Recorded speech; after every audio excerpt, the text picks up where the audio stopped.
En l'an de grâce 2018, le duc de Savoie créa, entre autres, son propre podcast. Celui-là même. Depuis, il perdure, traversant le temps comme une épée à deux mains traverse les côtes d'un pourceau. Car, fatigué d'entendre la même soupe servie, encore et encore par de vils faquins sur de fades et disgracieuses vidéos YouTube, il dut innover. Proposant sa parole, parfois grossière, parfois téméraire quelque peu, incisive mais toujours issue d'un vécu, le duc, sur un format plus ou moins long que lui seul décide, en tant que monarque, traite dans son infinie bonté d'une questionnette qui te taraude. Car il est comme ça, notre duc, humaniste, amoureux du vivant, la main sur le cœur, il veille sur son duché. Puisses-tu, ici, passer un bon moment assis en tailleur au coin du feu ou cavalant sur ton fidèle destrier vers de nouvelles aventures. Pose donc cette hallebarde, débarrasse-toi de ton home et nettoie les taches de sang de ce visiteur qui, troublant ta quiétude, s'est vu embrasser le mur afin de savourer pleinement la divine parole. Paix sur terre, mon ami, et allons-y!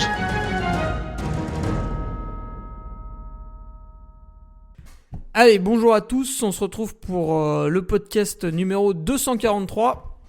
Alors, podcast que j'ai moi-même renommé, qui ne vient pas d'une question d'un auditeur, c'est un podcast au sujet du mur des lamentations. Alors, pas celui qui est loin de la France, je sais plus où, Jérusalem peut-être. Mais le mur des lamentations suite au tirage au sort de l'UTMB. Voilà, nous sommes mercredi 11 janvier 2023. Le tirage au sort pour participer à l'UTMB 2023, c'était le 10, mardi. C'était à 11h. Et à 11h, vous avez pu voir plusieurs choses. Si vous n'étiez pas inscrit à l'UTMB, vous n'avez rien vu. Et si vous étiez inscrit au tirage au sort, vous avez pu voir tirage positif. Donc là, en général, vous êtes content.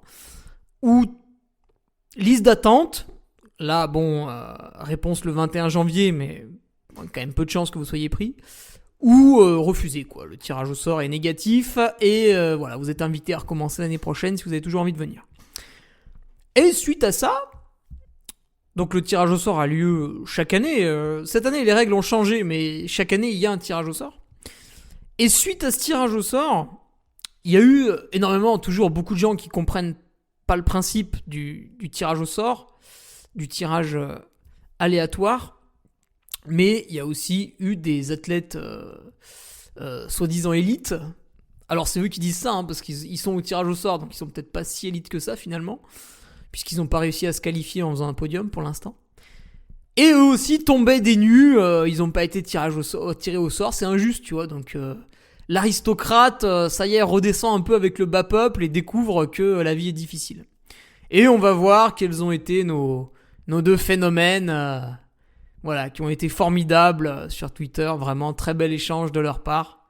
Je pense qu'ils y ont beaucoup gagné. Donc, le mur des lamentations. Avant ça, je remercie les nouveaux patriotes qui sont un petit peu plus nombreux cette année. Voilà, on attaque l'année 2023. On vous dit que c'est la crise sur BFM TV, que vous pouvez plus rien vous acheter. Et il y a quand même des gens qui s'abonnent à Patreon. Alors, ça me fait très plaisir. J'espère quand même que vous mangez à votre faim. Morgane Palancade, Maël Bourris, le retour de Julien Guille, je lui ai manqué, c'est normal. Thibaut Liger qui arrive et qui s'est tout de suite nommé Petit Duc du Luxembourg. Attention Thibaut, puisqu'au Luxembourg, il y a un vrai duc qui règne quand même. Philippe Clavier, Kevin Moreau, Frédéric Julien, Émile Moiron, Rémi Jacquet. Nouvelle patriote féminine, c'est suffisamment rare pour être souligné. Chloé Van. Julien Grany, Jules Henry et François Sueur. Voilà pour les nouveaux de la semaine, la promotion 2023. J'aime bien rappeler ça parce que c'est aussi grâce au soutien de tous ces patriotes que je peux m'amuser à faire des podcasts qui parlent d'à peu près tout et n'importe quoi. Et puis là, on va s'attaquer à des grands coureurs, et je peux me le permettre puisque je m'en fiche, je ne suis pas rémunéré par ces gens-là, je n'ai pas de sponsor commun avec eux, puis même si j'en aurais, vu que mes revenus viennent principalement de mon activité de speaker et de Patreon, ça ne m'intéresse pas. Donc voilà, vous êtes là, la meute est derrière moi, la Duc Army, pour pousser les investigations dans tous les sujets possibles et imaginables. Et avec votre petite pierre à l'édifice, votre abonnement mensuel, C'est comme ça qu'on construit la grosse bête. Point de vue speaker, justement. Alors, point de vue speaker, c'est toujours calme en janvier. Même si finalement je me suis retrouvé du côté de Courchevel samedi soir pour admirer quelques personnes fortunées qui faisaient un défilé en scooter des neiges. Non, ça c'est pas ce qui nous intéressait, mais ça existe. On était là pour la verticale lors des championnats de France de ski d'alpinisme. Épreuve verticale, j'animais ça, j'étais en haut. Et la prochaine épreuve au micro, c'est la Nuit Blanche du Pilat, qui se déroule le samedi 21 janvier, 21 ou 22 21. Samedi 21 janvier, Nuit Blanche du Pilat que j'anime depuis janvier 2018. Donc là, on est en terre connue, là où je remets ma vie en jeu chaque année, parce qu'il a toujours fait froid là-bas. On verra si c'est encore le cas cette année. Et d'un point de vue athlète, qu'est-ce qui se passe ? Là, c'est encore la préparation. La préparation à mon premier objectif de l'année. Et cette préparation va m'amener à participer à des crosses, notamment le Préalpes de dimanche 29 janvier. Alors Préalpes, qu'est-ce que c'est pour ceux qui ne sont pas trop dans notre région ? C'est une épreuve qui est entre les départementaux et les régionaux. C'est parce que dans notre région, il y a beaucoup de monde. On n'est pas forcément les meilleurs, mais il y a pas mal de monde. Donc, on fait un Préalpes, et là, on qualifie des gens pour aller aux régionaux qui auront lieu dimanche 19 février, qui devrait être mon deuxième et dernier cross.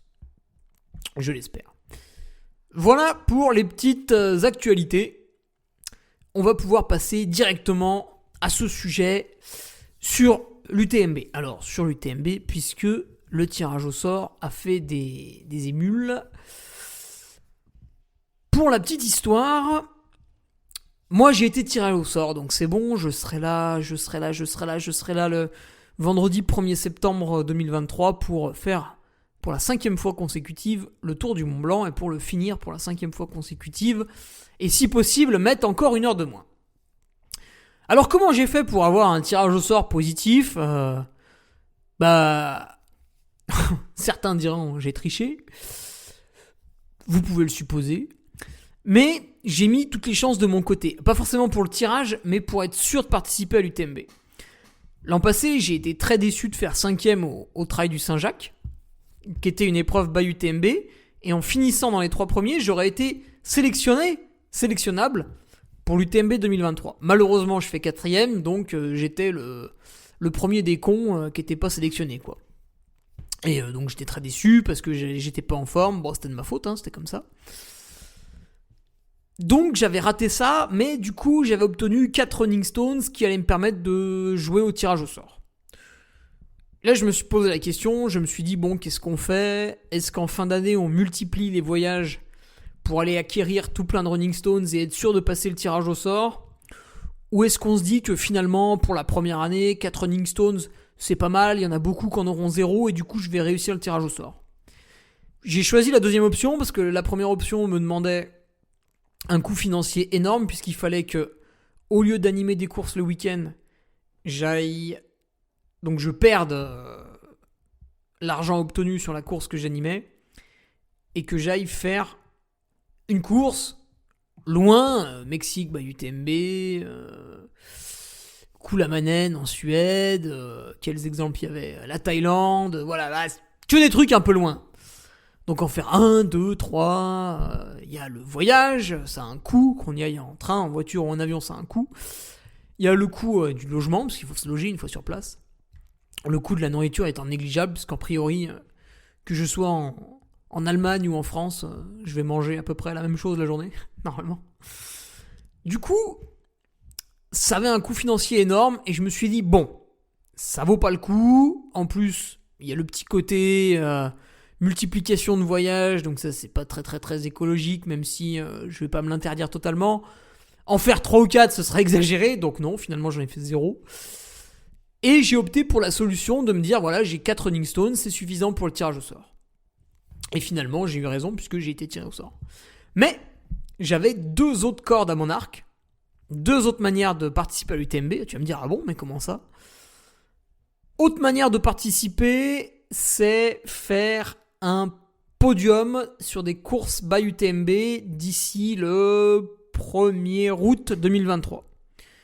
C'est pour ça que mon premier objectif est le 100 miles of Istria, puisque si j'arrive à faire un podium là-dessus, j'ai ma sélection pour l'UTMB. Bon, du coup, je l'ai déjà, donc je vais quand même aller à Istria, parce que ma saison est articulée autour de ça, c'est-à-dire 4 mois de préparation, la course, un repos de 2 semaines, 3 mois et demi de préparation et la course de l'UTMB. Ce qui, en termes de planification, me semble pas mal par rapport à l'an dernier où j'ai fait un peu des bêtises.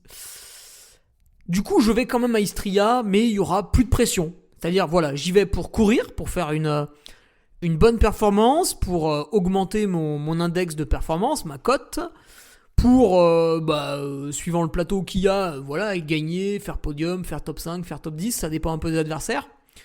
Le but de la manœuvre, ce serait de s'approcher des 19 heures de course, puisque mon ami Robert Aynal du Team Altra avait gagné l'an passé en 18h45.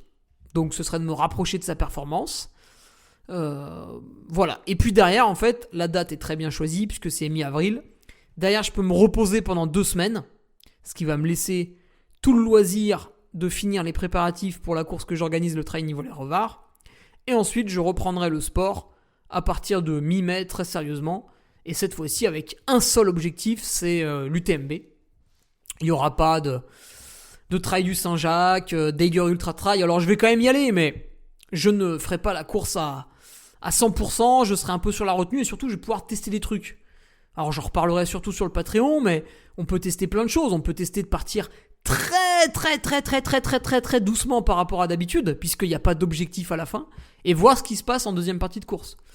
On peut essayer une stratégie alimentaire monstrueuse, ça peut être consommer des tonnes de glucides pendant la course, ou à l'inverse, ça peut être justement se dire qu'est-ce qui se passe si j'en consomme un peu moins, est-ce que je vais forcément faire une hypoglycémie ? On peut tester des trucs, et puis si je fais une hypoglycémie et qu'il me faut 1 heure pour m'en remettre, c'est pas grave, parce que la course elle comptait pour du beurre entre guillemets. Donc voilà. Je conserve Istria puisque ma planification pour être performant 3 jours dans l'année en 2023 est bonne, donc on ne change pas. Par contre, on s'enlève du stress et ça, comme vous le savez, c'est vraiment bénéfique. Il n'y a plus qu'à courir plus ou moins correctement. Donc la deuxième option était de faire un podium sur une course by UTMB. Et la troisième option, parce qu'il y a une troisième option, comme quoi c'est quand même pas si dur de se qualifier, du moins quand on a plutôt un bon niveau. C'est vrai que si vous cotez régulièrement à 500 en index de performance UTMB, il y a peu de chances que vous y arriviez. Mais la troisième option, en fait, c'est d'intégrer la liste des Lucky Losers sur le site UTMB. Alors, la liste des Lucky Losers, qu'est-ce que c'est ? Quand on fait une course by UTMB et qu'on ne fait pas le podium, mais qu'on n'en est pas très loin, par exemple, je suis 4e, je suis 5e, je suis 6e, je suis 7e, et que vous avez un bon index de performance, vous êtes le premier des non sélectionnés, entre guillemets. Et du coup, ça vous permet de vous situer par rapport aux autres 4e, aux autres 5e, etc. sur les courses. Et donc, je mettrai le lien en description du podcast, mais vous avez une liste des Lucky Losers, alors féminine et masculine, et les 50 premiers de cette liste seront sélectionnés à l'UTMB 2023. Le premier de la liste, chez les hommes, c'est Tyler Green, qui a été 4e de la Western States avec un index de performance à 875. Dans cette liste, on retrouve Baptiste Chassagne, Ludovic Pomeray, Mathieu Blanchard, Christopher Clemente, Vincent Viette, Alex Nichols, Jonas Russi, Robert Aynal.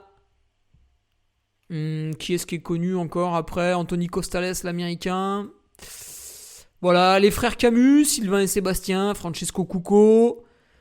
Et moi, j'étais 25e. Avec un index de performance à 782 obtenu au Trail du Saint-Jacques. Pour le moment, le 50e, c'est Kim Collison, qui a fait un index de performance de 749 sur le Lavaredo Ultra Trail. Ça veut dire que si demain, sur la prochaine course UTMB, qui doit être le Tarawera Marathon, ouais c'est ça, mi-février, Tarawera Ultra Marathon en Nouvelle-Zélande, si le 4e de cette course termine avec un index de performance de 751, il va passer devant Kim Collison dans les 50 premiers du Lucky Loser et sera donc potentiellement sélectionnable à l'UTMB. Les 50 premiers, on les prend le 1er juillet. Donc vous avez jusqu'au 30 juin pour faire des courses UTMB et tenter de faire la meilleure performance possible. Et à ce moment-là, soit vous faites un podium, carrément vous êtes pris, soit vous intégrez cette liste de Lucky Loser. Chez les dames, qui est-ce qu'on a ? On a Lucia Buller, la Suisse, qui a eu 769 à la Western States. Emily Haugood, qui c'est qui est connue ? Camille Héron, Camille Bruyat. Pas trop de dames connues en fait. Cassie Lichted, si tiens. Chez les dames, il y a beaucoup moins de têtes connues que chez les hommes, qui sont inscrites ou qui veulent s'inscrire d'ailleurs. C'est bizarre, mais bon, c'est comme ça. Voilà donc pour ce qui reste à faire. Vous avez le Tarawera Ultramarathon UTMB. Bon, c'est en Nouvelle-Zélande, ça fait un peu loin pour les Français. Vous avez l'Amazon Jungle Thailand, donc c'est en Thaïlande. L'Istria 100 en Croatie. Alors, je vous vois venir, le duc va polluer, le duc est méchant, à cause de lui la terre va mourir et je vais avoir trop chaud cet été. Non, j'y vais en voiture. Là tu vas me dire, oui mais la voiture ça pollue quand même. Oui c'est vrai.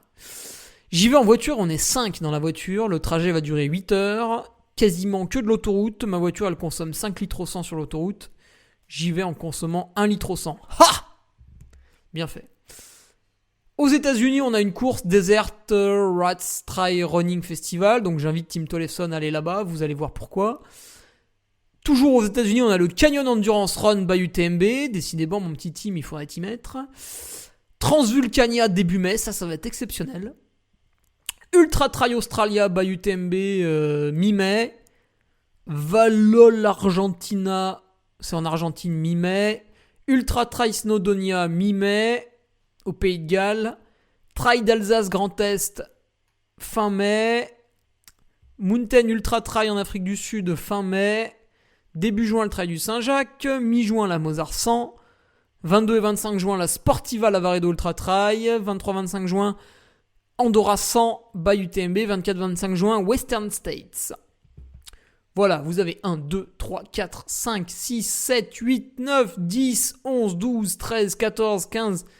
16 événements UTMB pour vous qualifier à l'UTMB 2023, chers amis coureurs de bon niveau.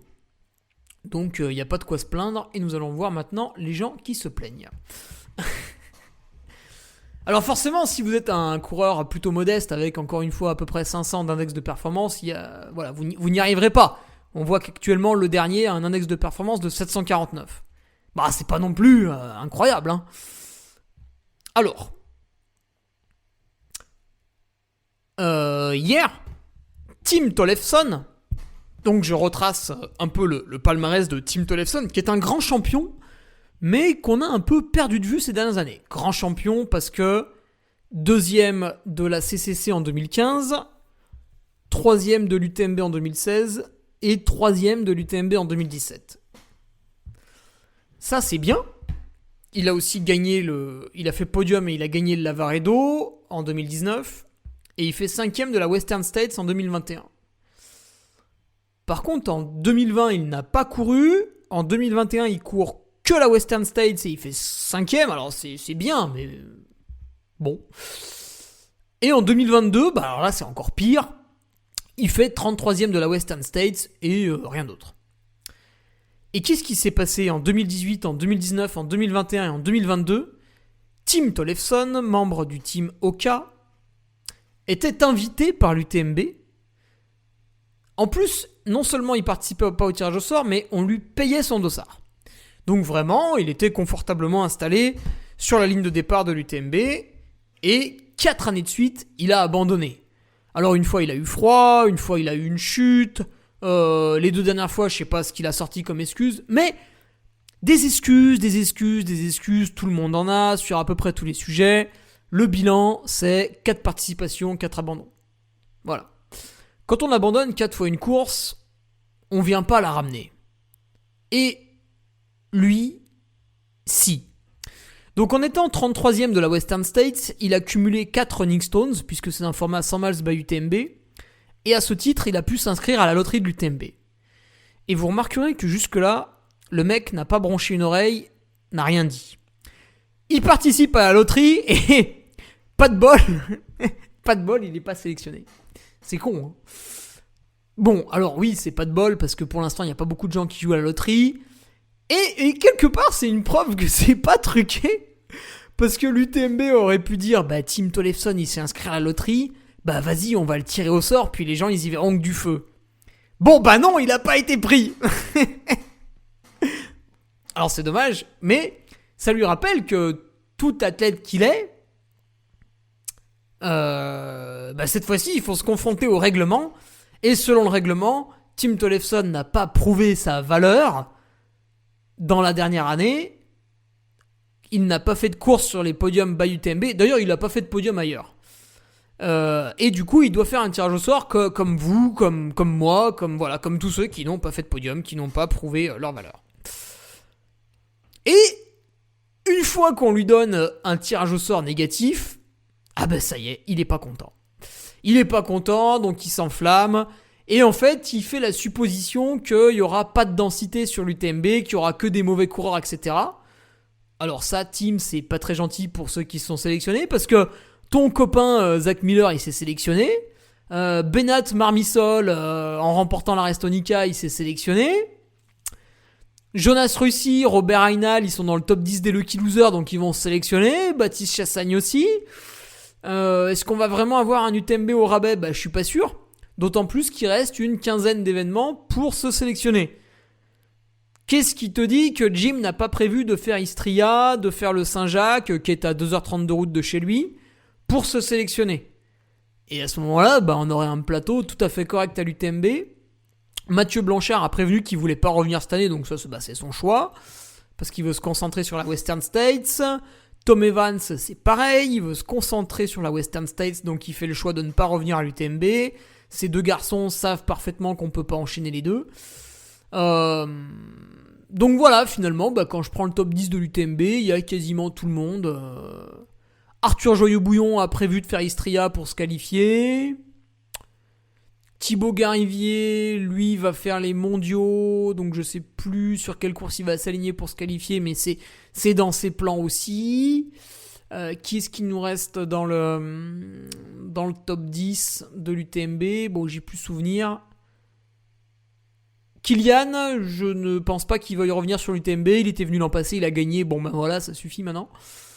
Et François Den est en train de guérir de sa fracture au pied ou au tibia suite à une chute. Cheville.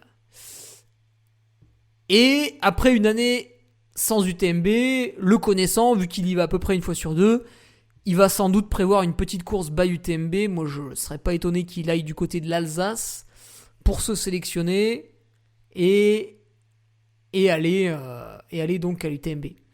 Et en fait, pour des gens comme Jim ou François, c'est pas très dur. Ils vont participer à la compétition et ils sont tellement forts que même s'ils courent à 80 à 90% de leur capacité, qui est-ce qui va les battre ? Pas grand monde. Allez, il y en a peut-être un qui va réussir à les battre parce que vraiment, ils font la course à la cool. Mais du coup, le podium est assuré et du coup, ils se qualifient.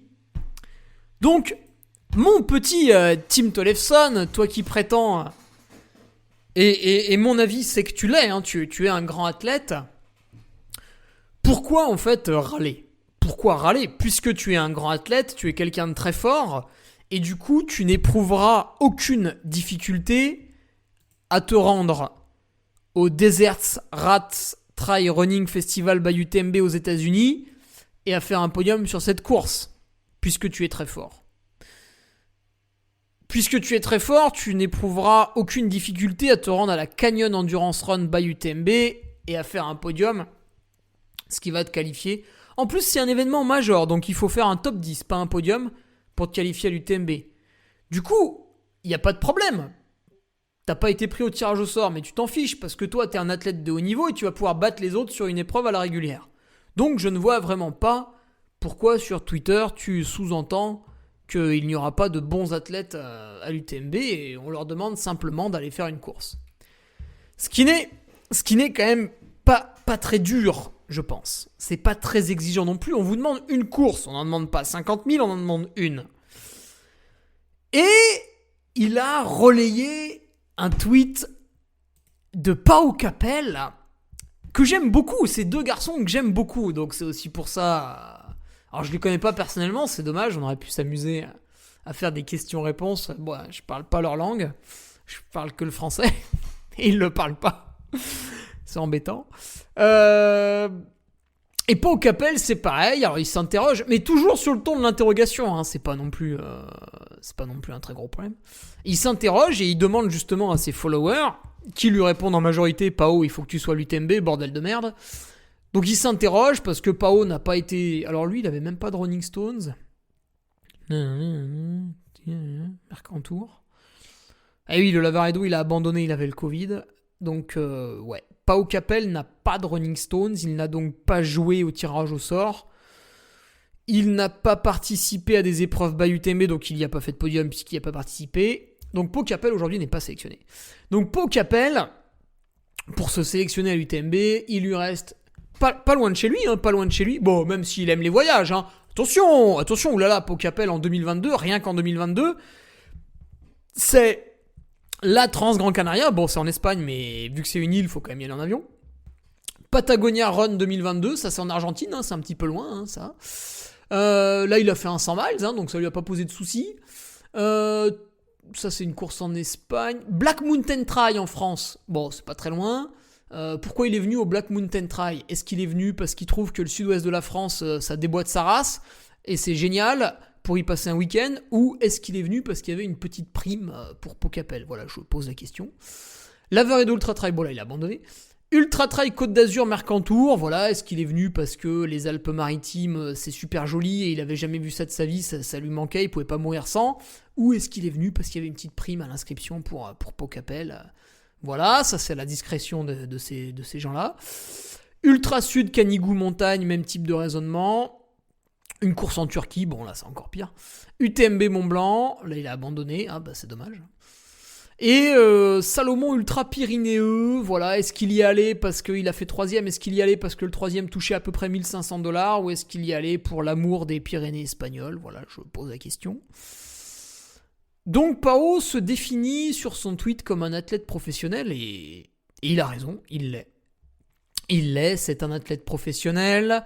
Son sponsor The North Face, je connais pas le montant, mais lui fait un contrat qui lui permet de vivre du trail à l'année. Et en plus du fait que The North Face lui donne de l'argent, vous l'avez compris à demi-mot dans mon récit de son année 2022, Pau va chercher l'argent sur les courses. Alors, encore une fois...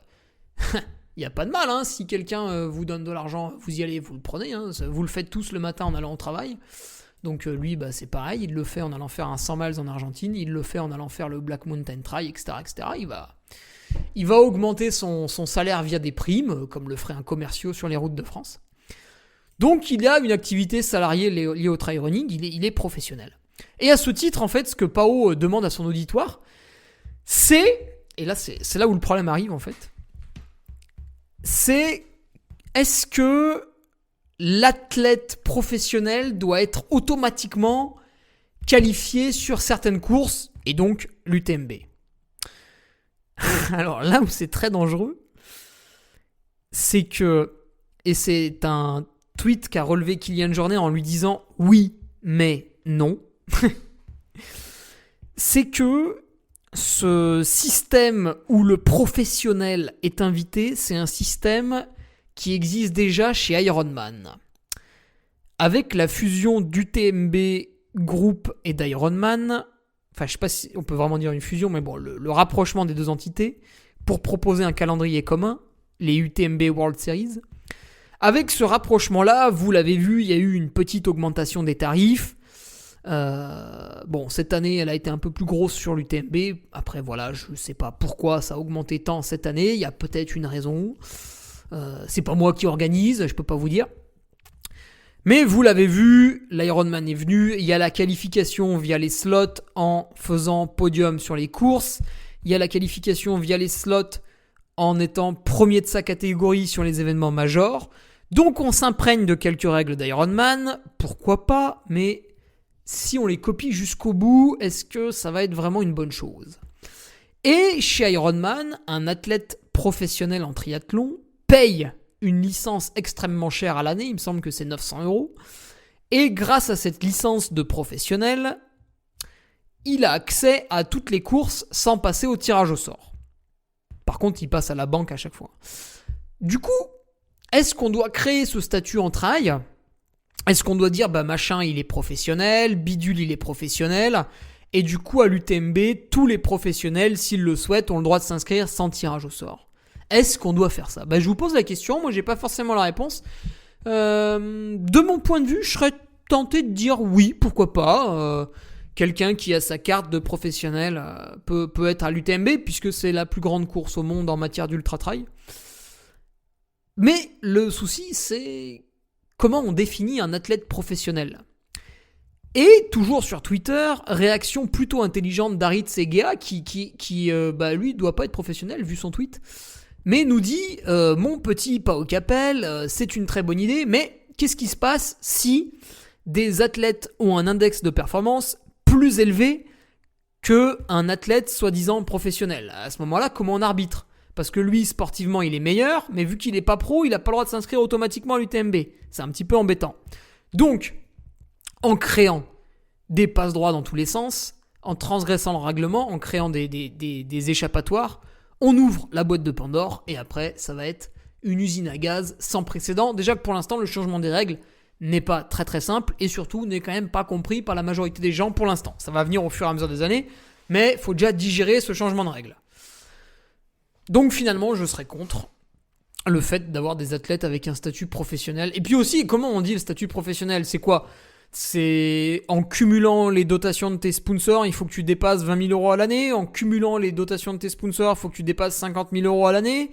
En Pologne, c'est complètement impossible, personne va gagner ça. Alors que en Australie ou en Suisse, si vous avez 50 000 € par an, vous vivez, mais enfin vous survivez plus qu'autre chose. Donc, comment on place les barrières du professionnalisme ? Voilà, c'est compliqué, c'est chiant, c'est pénible, c'est bon, ça m'a saoulé. Donc on fait pas ça. Du coup, mon petit Pao, plutôt que de perdre ton temps et ton énergie dans des débats stériles, moi ce que je te conseille, c'est d'aller mettre tout le monde d'accord et de montrer que t'en as une très grosse à Istria. À la Transvulcania, c'est encore mieux, t'auras beaucoup d'adversaires, tu pourras vraiment les battre et montrer que c'est toi le meilleur. Vu que t'aimes les voyages, tu rechigneras pas à aller à l'Ultra Trail Australia. En Argentine, tiens, tu vois, tu peux y retourner là, du 12 au 14 mai. Valol, Argentina, by UTMB. Snowdonia, Trail Grand Est, by UTMB, vu que t'as l'air d'aimer la France. Mountain Trail en Afrique du Sud, tiens, tu y es jamais là en Afrique du Sud, ce sera peut-être l'occasion. Trail du Saint-Jacques, tu verras, c'est joli, on arrive à une cathédrale, tu pourras faire le signe de croix en passant la ligne d'arrivée. Mozarsan, c'est l'Autriche. Tu vas pas trop aimer en étant espagnol, c'est un peu trop rigoureux là-bas. Voilà, donc tout un tas d'épreuves pour que Pao Capel, qui est un athlète professionnel, vienne nous montrer à nous, les gros nazes qui ne soyons pas professionnels, à quel point il est meilleur et supérieur à nous, en nous battant et en gagnant donc légitimement sa place pour l'UTMB. Voilà, encore une fois, quel est l'intérêt de demander des passes droits quand vous avez les capacités physiques de battre les autres ? Maintenant, je dirais qu'un pro, parce que c'est lui qui dit qu'il est pro. Moi, je prends quelqu'un dans la rue, enfin, un coureur qui connaît Pao, je lui dis, ouais, selon toi, est-ce qu'il est pro, machin et tout. Peut-être les gens vont me répondre oui. Mais c'est lui qui, à travers ce tweet, se définit professionnel spécialisé professionnel de la course à pied spécialisé en trail running. Mon petit Pao, un professionnel, ça prend ses responsabilités. En France, quand je fais appel à un plombier parce que j'ai un problème sur mon lavabo, Le mec vient, il répare la fuite et je le paye. S'il vient, il répare pas la fuite, je peux dire que je le paye pas. Et s'il est pas content, il prend une gifle. Donc, toi tu es professionnel, ça veut dire qu'il y a des sponsors qui te donnent de l'argent. Donc tu prends tes responsabilités. Et pour que les sponsors continuent à te donner de l'argent dans les années futures, tu te dis, il faut que je participe à des événements majeurs dans l'année. Je suis un spécialiste du Ultra Trail. Qu'est-ce que c'est l'événement majeur dans l'année ? C'est l'UTMB. Il faut absolument que je participe à l'UTMB. Donc tu prends tes responsabilités et au cours de l'année 2022, au lieu d'aller faire le zouave au Patagonia Run 2022 en Argentine, tu es gentil et tu vas faire une course by UTMB. Et tu fais un podium. Tu serais venu au Trail du Saint-Jacques. Déjà, tu aurais économisé un vol en avion. Tu aurais eu un bilan carbone plus faible. Et les gens t'auraient trouvé absolument génial. Et tu aurais sans doute battu mon frère qui a gagné la course. Et donc, tu aurais été qualifié à l'UTMB. Mais vu que tu n'es pas venu, mon frère a gagné la course et c'est lui qui est qualifié et pas toi, tu vois. Voilà, hein, c'est quand même simple. La vie, c'est simple. Très, très simple. Donc, un professionnel, ça prend ses responsabilités. Messieurs, vous voulez être traités comme des professionnels, soyez des professionnels. C'est pas que dans un sens. C'est pas, ouais, moi je suis fort, faut me donner de l'argent. Ouais, c'est bon. On a compris, c'est bon. Maintenant, ok, je te donne de l'argent, mais en échange, tu fais ça. Un patron, quand son salarié il lui donne de l'argent, en échange, il faut qu'il abatte une certaine charge de travail sur la journée. Sinon, on le vire parce qu'il est nul. Bon, en France, on peut pas trop, mais en Suisse, on fait comme ça. Le sponsor doit-il sévir ? C'est une question que je vous pose. Vous êtes au cas. Vous voyez que votre athlète n'en branle pas une dans l'année, puisque quand on prend l'année de Tim Tollefson, moi j'ai que la Western States, la 33e là. C'est professionnel ça, c'est impressionnant, ça impressionne qui ? Moi ça m'a pas impressionné. Il a fait l'UTMB, il a abandonné, voilà. Il a même pas fini, ça fait 4 fois. Il a peut-être fait des petites courses par chez lui aux États-Unis, mais bon, voilà. De là à dire je suis un professionnel de la course à pied, des professionnels comme ça en France, il y en a une trentaine. Donc, Oka l'a viré, tiens d'ailleurs. Enfin, on sait pas, il est passé chez Kraft, c'est quand même bizarre. On pourrait se dire quand même qu'entre Oka et Kraft, il perd un peu en salaire, donc on pourrait penser que c'est ça, mais bon, on n'est pas dans les petits papiers. Du coup, ouais. Est-ce que le sponsor doit-il sévir ? Là, visiblement, Oka, ils ont sévi. Ils ont dit, Tim, ça fait 4 fois qu'on te met au départ de l'UTMB. On se fait chier à prendre des photos, à faire des films sur toi, à raconter ton histoire et tout. Ça fait 4 fois que tu franchis pas la ligne. Donc c'est bon, quoi, on en a marre. Salut. Est-ce que les sponsors doivent sévir comme ça ? Tu sponsorises un mec, il fait une année un peu sans parce qu'il est malade. Voilà, je prends le cas de Mathieu Delpeuch cette année. Il entre au Team Brooks, il obtient une rémunération financière. Malheureusement, il avait un syndrome de Norton, il a choisi de se faire opérer parce qu'avec son jeune âge, il pourrait récupérer plus vite et ce serait intéressant pour le futur. Il y a une démarche.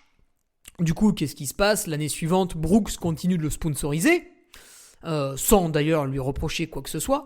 Mais c'est l'année 2023, Mathieu Delpeuch maintenant, voilà, il va falloir qu'il fasse une petite perf ou deux en ultra, et on n'en doute pas, parce qu'il était resté sur un très bon ultra pyrénéen, il n'y a pas de raison, et puis il met toutes les chances de son côté, il est très sérieux, il est suivi par un nutritionniste, Sébastien Diffenbrom, il est suivi par un entraîneur, Nicolas Martin, qui est accessoirement vice-champion de France, vice-champion du monde de trail, donc il sait un petit peu de quoi il parle. Donc le gars met toutes les cartes de son côté pour qu'il dise à son sponsor, regarde, en 2022 j'ai pas été bon parce que j'ai eu une opération, j'ai eu des soucis, etc. Mais c'est passé, c'est derrière moi, j'ai redressé la barre et regarde, en 2023 j'ai fait un podium ici, j'ai fait un top 10 par là. Et c'est comme ça que ça marche. Par contre, si le mec il dit ouais non mais cette année j'avais un problème, j'ai eu un gosse, c'est bon, tout le monde en a des gosses, arrête avec ça. Puis il fallait pas le faire si t'avais pas envie. Ouais non mais cette année j'ai eu un problème à un pied, je me suis fait opérer. Puis alors l'année d'après j'ai eu mal au ventre. L'année d'après il faisait trop froid. Ouais d'accord mais en fait les autres aussi ils ont eu ça. Tout le monde a ça. Donc est-ce qu'il faut que le sponsor sévisse quand l'athlète est mauvais plusieurs fois de suite pour le recadrer un petit peu quoi, parce qu'à un moment donné on lui donne de l'argent, on aimerait bien qu'il y ait un retour sur investissement. En termes d'image, en termes de communication. Alors après, il peut augmenter sa communication, tu vois, je sais pas, il aurait pu se mettre à créer un podcast et à aller interviewer des gens, il aurait pu se mettre à venir, à être présent sur les événements, à faire des trucs un peu genre de team manager, des trucs comme ça, mais bon, non, visiblement. Il y a un dernier point, troisième point que ces coureurs ont un petit peu tendance à oublier. pourquoi moi je connais Tim Tollefson et pourquoi je l'adore? Oui, parce que je l'ai critiqué, mais je l'adore. D'ailleurs, j'ai une anecdote. Pourquoi je le connais? Je le connais parce qu'en 2015, je suis mon ami Nicolas Martin qui participe à la CCC. Pour la première fois, il fait un effort de longue durée, 100 km. Et Nico, au terme d'une course très éprouvante, sous la chaleur, avec des hauts et des bas, termine dans la douleur 3e. Et il a fait une course plutôt de remontée, et à un moment donné, il était remonté sur les 2 premiers. Les 2 premiers, c'était 2 mecs du team Nike qui couraient avec un débardeur violet. Il y en a un, il était tout petit avec une casquette, c'était Zach Miller, et l'autre, il était un peu plus grand, un peu plus musculeux. Je l'ai trouvé très beau, très athlétique, avec des très très beaux muscles, Tim Tollefson, et je suis tombé sous le charme. Parce que ces gens-là ont participé à la CCC, et parce que la CCC est extrêmement médiatisée. Comme l'UTMB, c'est les courses les plus médiatisées, elle passe aujourd'hui sur l'équipe 21. Vu que je l'avais un petit peu entrevu ici, j'ai suivi son UTMB 2016 parce que l'UTMB c'est une des courses les plus retransmises, etc. etc. Et il a fait 3e, j'ai été subjugué. En 2017, il fait encore 3e alors que c'est la course du siècle. Magnifique, magnifique. Et je l'ai connu. En fait, j'ai connu Tim Tollefson parce qu'il était fort, mais parce qu'il a bénéficié de l'aura médiatique de l'UTMB. L'UTMB, quand ils retransmettent en direct leur live sur l'équipe 21, c'est pas gratuit. D'accord ? Pau Capel. Comment j'ai connu Pau Capel? J'ai connu Pau Capel parce que j'ai participé à la TDS et j'étais un peu devant au début. D'ailleurs, j'ai couru à côté de lui pendant 2h30. Après, il m'a doublé, il a accéléré, puis finalement, c'est lui qui gagne la course et je termine 4e. Et quand il arrive à la fin de la TDS, il y a un public monstre à Chamonix parce qu'il est arrivé à 19h30 dans les rues de Chamonix. Il y a une célébration extraordinaire. Derrière, il va à l'UTMB. Tout le monde le connaît, le reconnaît. Encore une fois, il s'est fait connaître grâce à l'UTMB. Même si au sein de la population espagnole, enfin surtout sur l'île de Gran Canaria, on le connaît en tant que triple vainqueur. Mais sinon, aux yeux du monde, en fait, pourquoi The North Face lui donne de l'argent? C'est parce que Pau Capel a performé sur l'UTMB. Donc finalement, bon là on cite Tim Tollefson et Pau Capel parce qu'ils l'ont un petit peu ramené sur les réseaux sociaux et du coup bah, c'est de bonne guerre, hein. Vous faites des commentaires en public, on a le droit de les reprendre. Si aujourd'hui ces gens-là ont gagné une certaine somme qui se compte en plusieurs milliers d'euros, c'est grâce au trail running et c'est grâce à l'UTMB qui a beaucoup œuvré pour le développement de la discipline parce qu'ils ont été en termes de communication les meilleurs. Parce que c'est ce que tout le monde regarde dans cette discipline, parce que chaque année, il y a de plus en plus de sponsors avec plus en plus d'argent qui arrive, malgré les soi-disant crises financières. Donc, finalement, est-ce que c'est pas grâce au travail? On peut même dire qu'au début du truc, le noyau dur, c'est la famille politique, qui a vu ce Tour du Mont Blanc comme quelque chose d'envisageable. Et en fait, c'est eux qui ont eu la vision long terme de le développer, parce qu'on aurait pu continuer à faire une course autour du Mont Blanc avec 200 coureurs au départ de manière anecdotique. C'est eux qui ont voulu en faire un vrai monstre, une vraie machine de guerre, un vrai truc international où les gens allaient se retrouver autour du Mont Blanc, visiter 3 pays, etc. etc. Avec bien sûr la retombée financière qui en découle, puisque quelles ont été leurs sources de revenus à ces gens-là? Ça a été les retombées financières de l'UTMB, c'était leur métier en tant que salariés. Ça l'est encore pour... alors, vous le savez peut-être pas, mais l'UTMB s'est passé de environ 10 à environ 50 salariés. Et ça, pendant les années Covid. Alors que toutes les boîtes réduisaient, etc. C'est quand même assez incroyable. Donc, en fait, si aujourd'hui des coureurs sont soi-disant professionnels en trail running, c'est grâce à l'UTMB. Donc, il ne faudrait peut-être pas l'oublier aussi. Alors, ça ne veut pas dire qu'il faut tout leur pardonner. Si demain, le prix d'inscription de l'UTMB il passe à 800 €, ça ne veut pas dire que les athlètes professionnels doivent monter au créneau en disant « Non, mais c'est génial, il faut que vous veniez payer 800 €, ils ont raison de mettre 800 € l'inscription, c'est super génial, vous allez voir. » Moi, par exemple, cette année, si on me demande mon avis, je trouve que l'augmentation de 305 à 355 € du tarif d'inscription est un petit peu élevée. Voilà, je trouve que ça a fait un bond en avant d'un coup. Ça augmentait de 5-10 € par an, et là, plus 50. Donc, on peut me donner une explication, et je la recevrai avec plaisir, mais de mon point de vue, c'est un petit peu excessif. Maintenant, j'ai quand même payé. Donc finalement, mon amour pour l'UTMB dépasse mon amour pour mon compte bancaire. Malheureusement pour mon compte bancaire, c'est souvent comme ça que ça se passe. Donc voilà, il faut à un moment donné... L'UTMB est pas méchant. Regardez, qu'est-ce qu'ils disent à ces athlètes soi-disant professionnels, du moins de bon niveau? Ils leur disent, messieurs, soyez gentils, participez à une de nos courses. On vous demande pas d'en faire 50. On vous demande d'en faire une tous les 15 mois. Parce que quand vous obtenez une sélection via un podium, c'est valable pendant 15 mois. Et si vous vous ratez, parce qu'il y avait une densité absolument incroyable sur cette course et que vous étiez un tout petit peu moins en forme que ce que vous pensiez, ce qui est possible, et que vous faites 4e, 5e, 6e, regardez, la liste des Lucky Losers, le 50e, il a une cotation à 750. Pau-Capel, même à cloche-pied, il fait du 750. Donc viens sur une course by UTMB, cale un petit 830 en index de performance, pépère, sans forcer à 80% de tes moyens, et puis voilà, tu seras pris.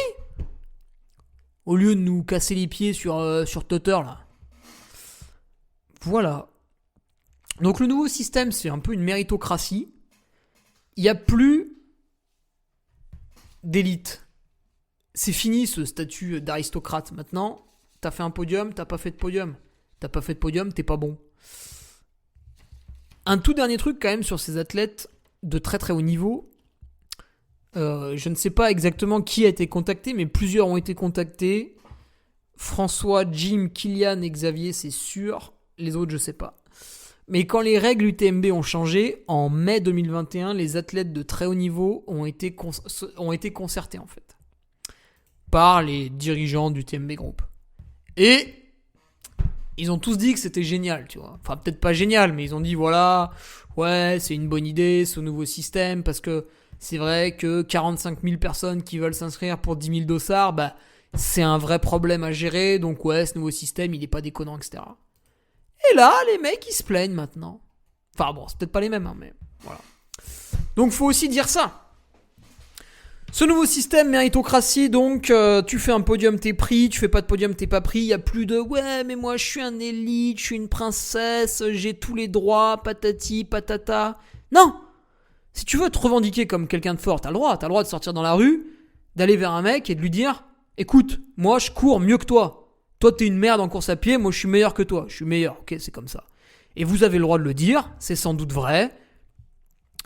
Mais derrière, faut assumer. Vous êtes fort, d'accord. Si vous êtes fort, vous êtes capable de faire un podium.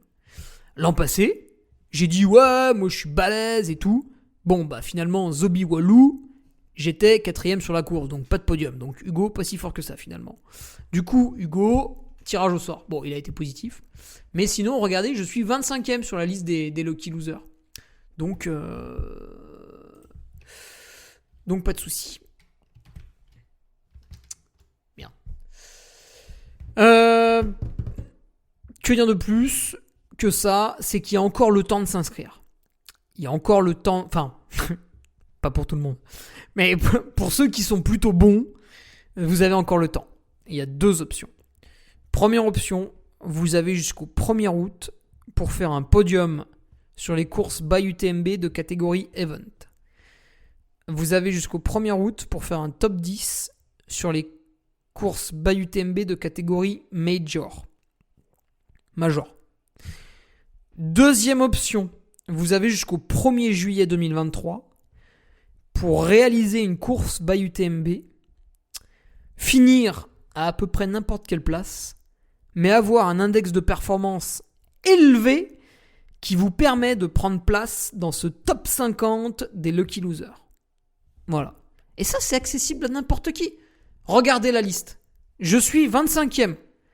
Le 26e, c'est Thibaut Lecoq. Vous le connaissez ? Non, vous le connaissez pas. Bon, peut-être il y a ses potes qui m'écoutent et ils le connaissent. Mais il est pas connu. C'est pas un athlète élite, c'est pas ceci, c'est pas cela. Simplement, Thibaut, qu'est-ce que c'est ? C'est un bon sportif qui est issu d'une pratique du VTT à haut niveau, qui s'est mis à la course à pied, qui a une appétence pour les trails montagnards, et il a fait 4ème de la Restonica. Comme moi, il a été baisé, là, il fait 4ème. C'est le premier des non sélectionnés. Il avait les boules, Thibaut. Là, je lui ai envoyé le classement. Je lui ai dit, regarde, t'es 27ème, on va prendre les 50 premiers. C'est bon, ils vont te prendre. Je lui ai dit, maintenant Thibaut, à mon avis, il y a pas mal de bons coureurs qui vont faire les courses. C'est possible que tu recules dangereusement dans le classement et qu'éventuellement tu te fasses jarter des 50 premiers. Je lui dis, bah écoute Thibaut, ce qui pourrait être intelligent, c'est quand même de faire une course by UTMB avant le 1er juillet pour réaliser une meilleure performance qu'à la Restonica. Et ce sera pas dur parce qu'il y a tellement de cailloux à la Restonica que... Putain. Et Thibaut, il avait prévu de faire... j'ai oublié la course, mais il va en faire une, ouais. Donc voilà. Le gars, il est plus ou moins costaud, il prend sa responsabilité, il oriente son calendrier pour faire une by UTMB, il est sûr qu'il va être pris. Et lui, il est pas là à dire ouais, je suis professionnel, machin, bidule. Non, Thibaut, le lundi matin, il y a un réveil qui sonne et il va au taf. Voilà, il est pas là en train de se masser, à regarder si The North Face lui a fait un virement sur son compte bancaire de 20 000 balles pour le trimestre. Non, non. Toi, il boit un café, il va au travail. Et le soir, il met une frontale et il va s'entraîner. Et lui, il a fait attention à bien être pris à l'UTMB en faisant une course par an. Il n'en a pas fait 50, il en a fait une. L'an passé, il allait à Restonica. Cette année, il va... Putain, j'ai oublié le nom. Bref. Donc voilà, tout ça pour dire qu'à un moment donné, il faut arrêter de sans arrêt se plaindre. Il faut prendre un petit peu ses responsabilités. Il faut avoir des actes à la hauteur de ses propos. Et il faut y aller, quoi. Il faut y aller plutôt que de débattre, de faire des tweets, et encore des tweets. Ça nous intéresse pas. Mettez une photo où vous faites de la presse et où vous contractez vos cuisseaux. Ça nous fait bander. Le reste, c'est bon, hein, on s'en fout de savoir que t'es allé 4 fois en Argentine dans l'année, mais que finalement t'es triste de pas avoir été pris à l'UTMB. Non, ça nous intéresse pas. Ça nous agace même, tu vois, ça m'a agacé. Je t'aime, mais tu m'as agacé. Voilà, c'est le bilan de ce podcast. J'espère que personne ne le traduira, ni en anglais, ni en espagnol. Faites pas les bâtards. Et on se retrouve la semaine prochaine pour un nouveau podcast qui, je l'espère, sera plus tranquille. Salut. Tu viens d'écouter le podcast du Duc de Savoie. Si tu souhaites approfondir avec de pertinents articles d'éminents spécialistes, rejoins le Patreon. Tu feras ainsi partie, en tant que fidèle patriote, de la très prestigieuse Duke Army.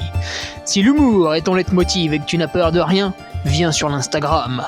Si tu veux espionner le Duc, car tu es vil et sournois, son Strava est également à ta disposition. Enfin, si tu es vieux, presque sénile et ou débute dans les réseaux sociaux, contente-toi de suivre sa divine page Facebook. Les liens sont dans la description. Que Dieu te garde et à la semaine prochaine.